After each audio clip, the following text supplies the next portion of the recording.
Grandpa, Grandpa, tell us the experience of the Japanese occupation. We're doing an essay on social studies. Alright children, settle down. During the Japanese occupation, women were raped in front of their families, babies were stabbed, men were caught in to be killed.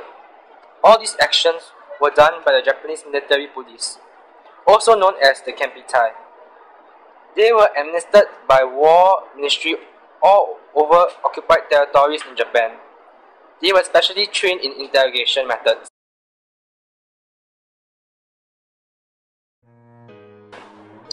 Our life during the Japanese occupation in Singapore, or what the Japanese called Sayonan, was not any better. The Kempeitai also introduced the system of suching to get rid of those who were anti-Japanese.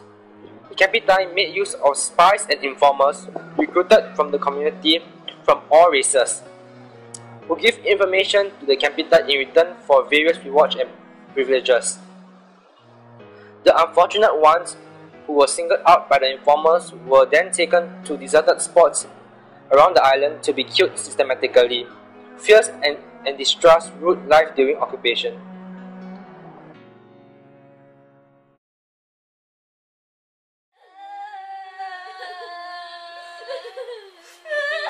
My uncle was one of the 10,000 that were executed. He was a teacher and was singled out to be sent straight away to the killing site. He knew that he would be executed all along, as teachers and journalists were definitely going to be killed by the Kempeitai. My aunt bawled her eyes out for weeks in her room, refusing to eat anything. It was even more heart-wrenching to see her so hopeless. However, the Kempeitai did maintain order in Singapore. During the Japanese occupation, to an extent, it was simply because people were scared out of their wits that they did not dare commit any crimes while the Kempeitai were around.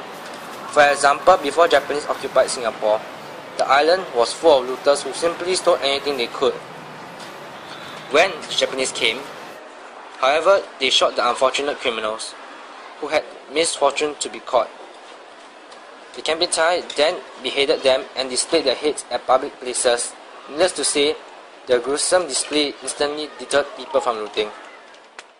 We also faced a shortage of food and other necessities, like medicine, as the Kempeitai also took over most of our foodstuffs and other goods for their army. Due to the food shortage, ration cards were distributed in order to limit the amount of food each person could buy each month. As the war progressed, the amount of food each of us could get each month decreased. In order to make up for the lack of rice, tapioca, sweet potatoes, and yam were used as substitutes. They could be grown in gardens, and we started having them for all 3 meals of the day. However, many people still suffered from malnutrition and diseases, as they did not have well-balanced meals.